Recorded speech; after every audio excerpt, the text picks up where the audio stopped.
Would say early in the fight, Canelo, and earlier in his career, Canelo, but he hasn't been that kind of fighter in recent years. It's going to be interesting, I'll tell you that. What do you think? I don't know. You know, it's a big jump to go from 54, which was a step up from 47, right? Now so it he's goes to going to 54, and now he's going to 68? 68. That's so much weight. A lot of weight. Do you think Terence Crawford can beat Canelo Alvarez? Yeah, I think he can win. Okay. I don't know if he's going to win, but I think he can win. Max Kellerman has joined Joe Rogan to drop a shocking prediction for the super fight between Canelo Alvarez and Terence Crawford. Kellerman shocked fans with a prediction that cuts against the grain of mainstream opinion. Known for his sharp analysis and ability to spot patterns others miss, the veteran commentator laid out why he believes this matchup could redefine both fighters' legacies and possibly crown a new pound-for-pound king. Kellerman broke down what makes this showdown so intriguing, pointing to Canelo's unmatched power and wealth of experience against the very best in the sport. Yet, he quickly shifted focus to an angle that stunned many listeners: Crawford's adaptability and ring IQ. According to Kellerman, while Canelo has dominated in recent years, it is Crawford's ability to adjust mid-fight and systematically dismantle opponents that could give him the decisive edge. Definitely. Okay, so then a little bit of this and that between Canelo and Crawford. I'll give you a list of attributes, and then tell me who do you feel is best in that attribute. First attribute, best jab. Crawford. Best defense. Crawford. Nowadays, Crawford. I would say early in the fight, Canelo, and earlier in his career, Canelo, but he hasn't been that kind of fighter in recent years. Although Crawford is also hittable. With any fighter, when you talk about their defense, the question is not, can they be hit with a shot? You take punches. Everyone, the greatest defensive fighters ever get hit. Pernell Whitaker, Willie Pep, Floyd Mayweather, they all get hit. The question is, can you hit them with combinations? And both guys are hard to hit. With the two-piece, hard to hit. So who has the best footwork out of the two? In terms of cutting off the ring, last fight notwithstanding, Canelo has gotten much better at cutting off the ring. But early in his career, he had a problem with that and was much more comfortable counterpunching. But overall, I have to say Crawford. If you go down the list and ask me about tactical advantages, most of them are Crawford. What Canelo has is size, and as a result, physical strength and punching power. Canelo also has a great chin. But in terms of, if you want to go skill for skill, especially the recent version of Canelo, who's had to turn into a seek and destroy guy, who had to learn as his career went on to cut off the ring and not just follow guys around. Like Lara, Trout, Floyd, he followed those guys around. He had trouble because he's really a natural counterpuncher who wants you to come to him. But in recent years at super middleweight, he's gotten really good at cutting off the ring. Again, last fight notwithstanding. So as an overall suite of skills, recent vintage, it's been Crawford. Okay. But Canelo also is skilled and has a larger skeleton than Crawford. No matter what they weigh, Canelo's the bigger guay. Yeah. You briefly mentioned Canelo's power, so who, I would assume Canelo has the You'd have to think, unless Crawford, Crawford was on a knockout streak until he moved up to junior middleweight and then failed to stop Madrimov. So, and Canelo,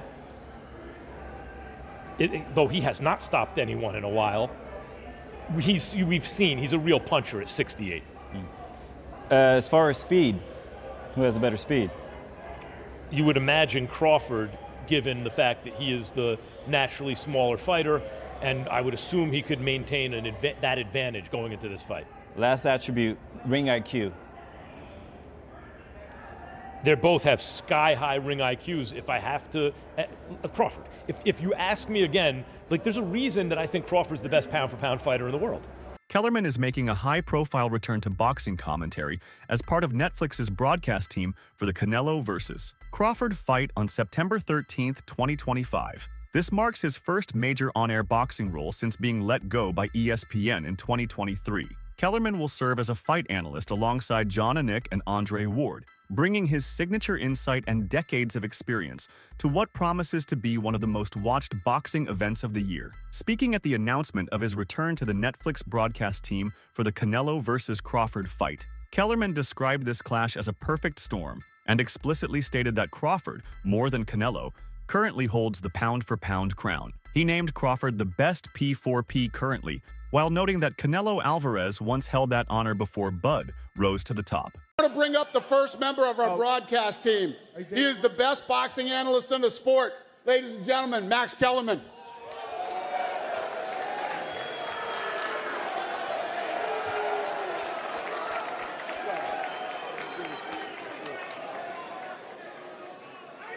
All right, so I know you guys are excited about this fight, but I don't think you understand what a big deal it is. This is a perfect storm, a perfect storm.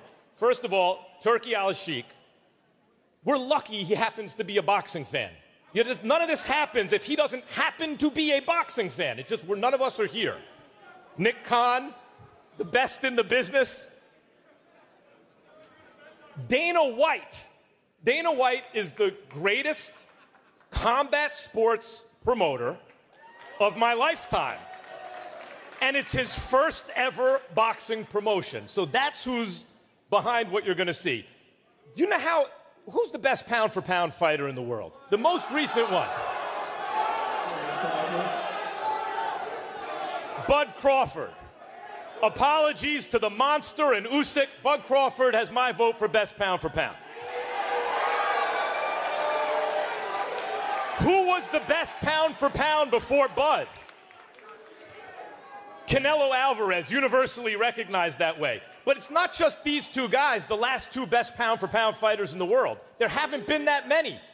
Before Canelo, who do you have? Before Canelo, Floyd or Andre Ward, Floyd Mayweather. Before, you could take the lineage back. There have only been, I don't know, 25 or 30 fighters who ever lived who you said that's the best pound for pound fighter in the world. These are two of them, the last two. And they're gonna fight in Las Vegas on September 13th. Canelo is 62-2 with 2 draws, 62-2. So was Marvin Hagler when Sugar Ray Leonard moved up to fight him, and they produced one of the biggest spectacles in the history of boxing. This fight is a perfect storm. I could not be more excited to be a part of it. Joe Rogan has also made it clear that his lean is toward Crawford. He acknowledges Crawford's elite versatility and ring intelligence as giving him the upper hand over Canelo. Rogan believes Canelo has slowed over the years and shifted from being a dynamic combination fighter to relying more on singular, powerful shots. In contrast, he views Crawford as exceptional, one of the most fluid switch hitters since Marvin Hagler, capable of shifting between orthodox and southpaw seamlessly and maintaining effectiveness in either stance. On a recent episode of the Joe Rogan Experience, Rogan and Lampley debated Crawford's chances against Canelo with contrasting perspectives. Rogan leans toward Crawford, emphasizing his precision, ring IQ, and improved physique after bulking up significantly, which he believes could give Crawford a real shot at outboxing Alvarez. Meanwhile, Lampley offers a more nuanced take. He admires Crawford's skill and views him as a modern Sugar Ray Robinson, but ultimately expresses confidence in Canelo's power, counter-punching, and famously sturdy chin, warning that Canelo's lower body strength might neutralize Crawford's offense. Yeah. Shoot, what Go about get away. Crawford and Canelo? What do you think of that? Personally, I'm a big Crawford fan, so I'm going to lean his way. My only concern is just the size. Like, it didn't look like Terrence's power transferred in the last fight, so With now it's coming Majumov? up some more. You know what I mean? Part of the problem with that is Majumov's really good. Yeah, He's really fucking I mean, good. but I just think Crawford is. It's weird to say against Canelo, but I think he's the better boxer, and I think he's the guy who can make the better in-fight adjustments if Canelo doesn't kill him. It's going to be interesting, I'll tell you that. What do you think? I don't know. You know, it's a big jump to go from 54, which was a step up from 47, right? Now so it he's goes to going to 54, and now he's going to 68? 68. That's so much weight. A lot of weight. But Terrence is, I think he's the best switch hitter since Hagler. They claim Hagler was my favorite. They claim he's walking around like a $190 or something, and you do know he's a wrestler. However, in another interview, Lampley confidently backed Canelo to beat Crawford, saying that although Crawford is a phenomenal boxer, it's Canelo's size, experience, and championship pedigree that give him the advantage. Lampley regards Crawford as the most complete fighter today, but believes this fight hinges on weight and experience. He argues Canelo, naturally stronger at 168 pounds and accustomed to high-stakes bouts, possesses the physical tools to neutralize Crawford's versatility and adaptability, tipping the scale in his favor. Canelo's smart. Absolutely, he's smart. He knows this business as well as anybody. So no, it's not surprising that Canelo learned from Floyd and has employed some of that in the retention of his career. Canelo still knows how to make fireworks when he absolutely has to make fireworks. But at the end of the day, he's a counterpuncher. He's a great defender. He has the most solid punch resistance of anybody in the sport. Nobody's ever knocked him off balance. Nobody's ever really knocked him down. There's only one official knockdown in his career, and it was because he bounced off the ropes when Jose Cotto hit him with a hard shot to the chest. And the referee employed a strict interpretation of the rules and said, oh, the ropes held you up, so that's a knockdown. He's never been put on his back by anybody. He rides horseback every morning. His legs are the strongest in the sport. You're not going to beat Canelo. Legendary commentator Teddy Atlas believes that while Canelo Alvarez is undeniably exceptional, Terence Crawford stands out even more, so much so that he's unwilling to bet against him. Atlas credits Crawford's remarkable combination of speed, adaptability, defensive angles, and mental resilience as game changers. He highlights Crawford's razor-sharp ring intelligence and switch-hitting prowess, calling him that special guy whose mindset sets him apart. Though he acknowledges the challenges of weight disparity, Atlas insists skill and character could tip the scales in Crawford's favor. Maybe he's a little overrated. Terence Crawford versus Canelo Alvarez at 168 pounds. Canelo's really good. Really good. But I think Crawford is special. I know he hasn't fought the resume everyone wants, but you have that or you don't have that ingredient. I think he has it. Canelo's really good. He's tremendous. But could he be a tiny bit overrated? The greatness is within Crawford. It's in his desire. It's in his mind. It's in his makeup, where he came from. I know he's moving up in weight class. Can he carry it?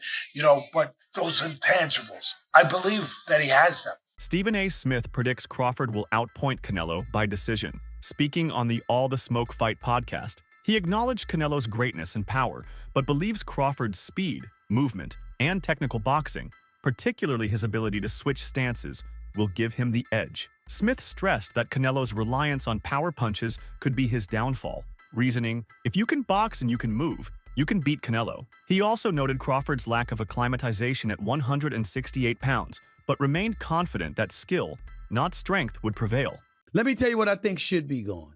The notion that Terence Bud Crawford should move up 3 weight classes, 21 pounds, to fight Canelo Alvarez. He's entirely too small.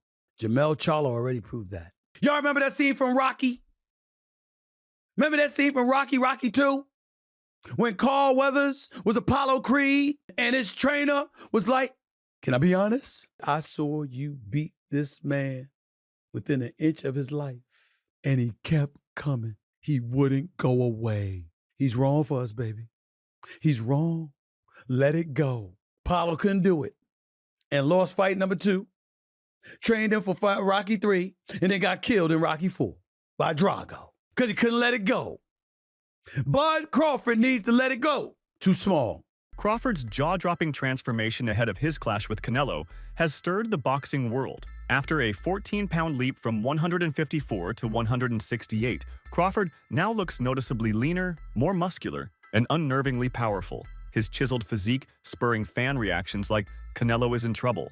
While some laud the added strength as a game changer, others caution it could cost him speed or endurance. Olympic bronze medalist Omari Jones praised Crawford's hard training and proper weight gain, saying Bud trains hard and looks like he put it on the right way, giving him a real edge. That said, skeptics caution the leap may affect Crawford's speed and stamina, making this fight a high-stakes gamble for both fighters. I just feel like Crawford, he just has the grit, and like me personally meeting Crawford several times, it's like the man is just so competitive. It's like I don't even have to say nothing to him. He'll just like, man, when we sparring, it's like his competitiveness is always gonna put him over the edge, and then he just has that like, I'm not gonna let you bully me, or his skill set. And it, I know they talk about Charlo when Charlo moved up, but I feel like it may be a little bit different for Canelo this time around, because Crawford took the moving up in weight classes serious. He did the dieting, he did the training. So I feel like when you put in work like that, it's a win-win. So. During his appearance on the Joe Rogan Experience, Crawford unpacked the diverse elements of his training regimen. He revealed that his physical prep spans running, swimming, strength work, and plyometrics, each serving a specific purpose, from boosting cardiovascular endurance to safeguarding joint health. Crawford emphasized swimming's critical role in enhancing breathing capacity and aiding recovery, while noting he sticks to lighter weightlifting, around 20 pounds, prioritizing agility over brute strength. Tuesday, Thursday, and Saturdays. Some of them be hard. You know what I mean? That's just how it is. You can't replace, I would say like tech sparring and like soft sparring from, a comparison to get ready for a fight. Because you fight how you spar how you fight. And if I'm in there just doing this, catch, then when the fight come and everything is full blast, full speed, I'm not gonna be able to keep up because I didn't train that way. Right. I can hit the bag, I can hit the mitts, all that I want, but nothing's coming back. Right. I'm not feeling that presence of a person pushing me, hitting me, holding me, things like that. So sparring is very important. And not saying that you have to, go hard every single time you spar, but there got to be days where, that fighter is trying to put it on you. Veteran boxing commentator Al Bernstein lays out the keys to victory for Canelo Alvarez versus Terence Crawford, noting that Canelo must impose his strength and fight rhythm, especially in the mid to late rounds, where physical pressure can sway the outcome. Meanwhile, Crawford can't just rely on agility. He must control distance through smart movement and ring generalship. By keeping the fight fluid and dictating the tempo, he can offset Canelo's physicality. Joe Rogan has made it abundantly clear this showdown between Canelo Alvarez and Terence Crawford has captivated him enough that he's determined to watch the fight live. In a recent interview, he expressed genuine anticipation for the event unfolding in real time. However, not everyone is sold on this iconic matchup.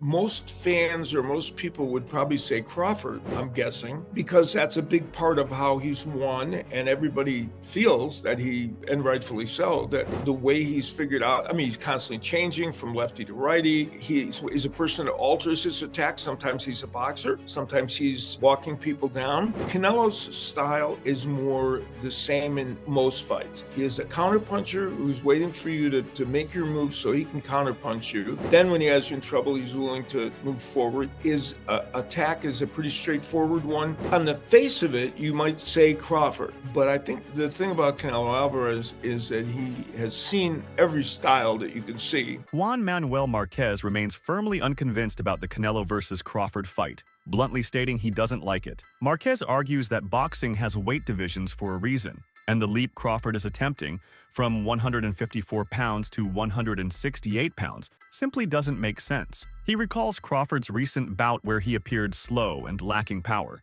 insisting that the additional weight will only slow him further and likely won't enhance his punching capability. For Marquez, it's less about disrespecting Crawford's talent and more about protecting the integrity of the sport's structures. I don't like the fight because Terence Crawford is a good fighter, but in the sport of boxing, it has divisions.